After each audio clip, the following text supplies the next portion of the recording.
In the heart of a grand empire, a powerful king awoke in a cold sweat. King Nebuchadnezzar had a dream, a vision so terrifying it shook him to his core. But when he tried to recall it, the image slipped away like sand through his fingers, leaving only a haunting feeling of dread. He summoned all his wise men, the magicians, the astrologers, and the sorcerers.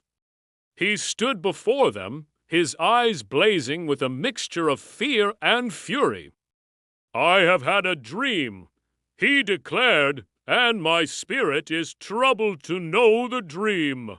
If you can't tell me what I dreamt and what it means, you will be torn limb from limb, and your houses will be turned into rubble. But if you can, riches, rewards, and great honor will be yours. So, tell me the dream and its interpretation." The wise men were stunned. A chilling silence fell over the court. How could they interpret a dream they didn't even know? They pleaded with the king, "Tell your servants the dream, and we will show the interpretation." But the king's patience had worn thin. He saw their request as a stalling tactic.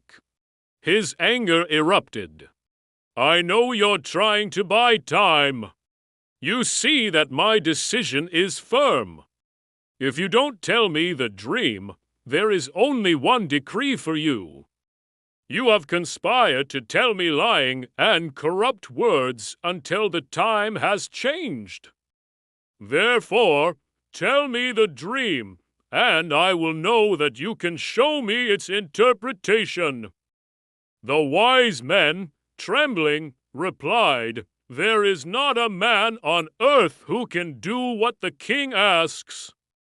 No king, lord, or ruler has ever asked such a thing of any magician, astrologer, or sorcerer. It is a difficult thing that the king requires, and there is no one who can declare it to the king except the gods, whose dwelling is not with flesh." The king's face hardened. His fury was absolute. He gave the command to destroy all the wise men of Babylon. The decree went out, and soldiers began to round them up for execution. Among them were for young men from Judah, Daniel, Hananiah, Mishael, and Azariah. When the captain of the king's guard, Arioch, came for them, Daniel approached him with wisdom and tact. "Why is the decree from the king so harsh?" Daniel asked. Arioch explained the situation, how the king demanded to know his forgotten dream and its meaning, and how no one could provide the answer. Daniel, with a quiet confidence that seemed beyond his years, went straight to the king. He stood before the most powerful man in the world and made a bold request. "Give me time, and I will show the king the interpretation." The king, perhaps seeing a flicker of hope or simply intrigued by this young man's courage, agreed. Daniel rushed back to his friends.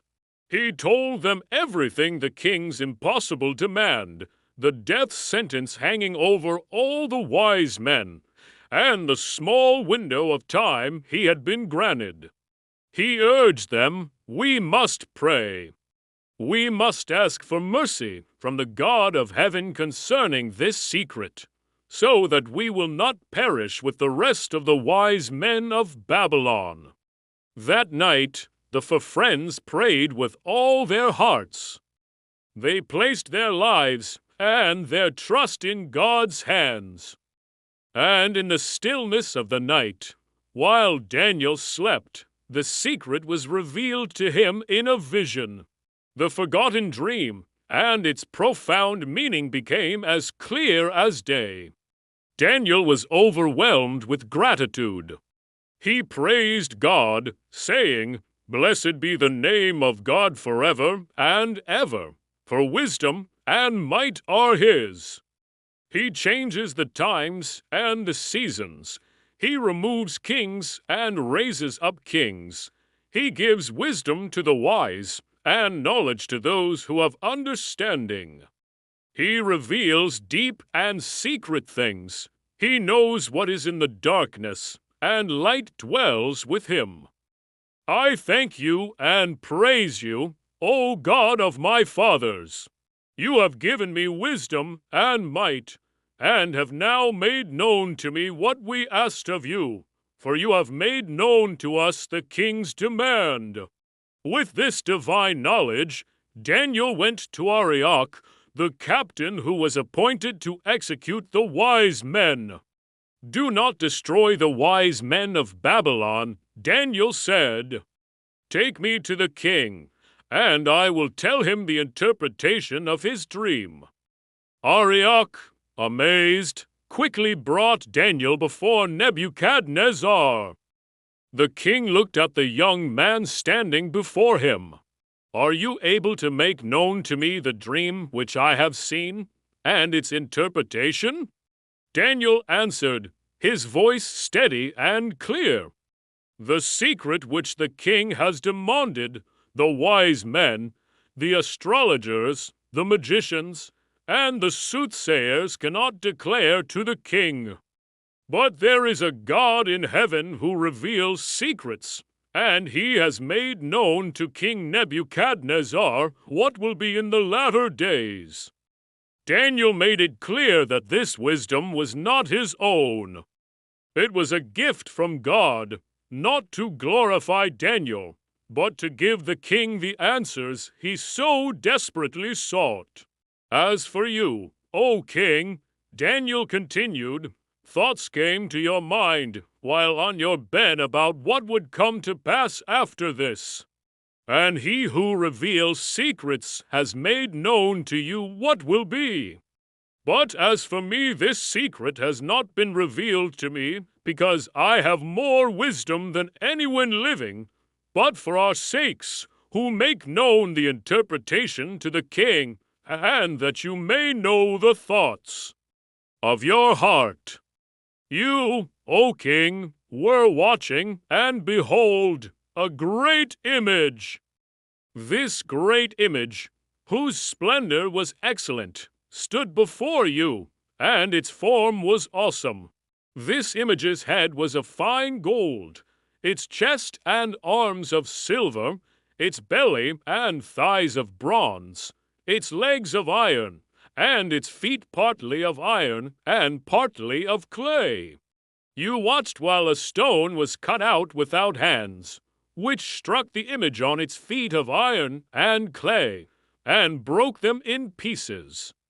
Then the iron, the clay, the bronze, the silver, and the gold were crushed together, and became like chaff from the summer threshing floors.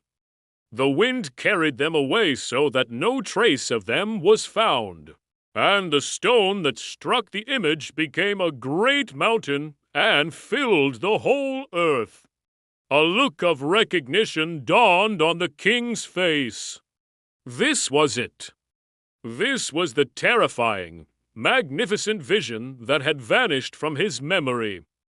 Daniel paused, letting the king absorb the details. Then he began to reveal the mystery. This is the dream. Now we will tell the interpretation of it before the king.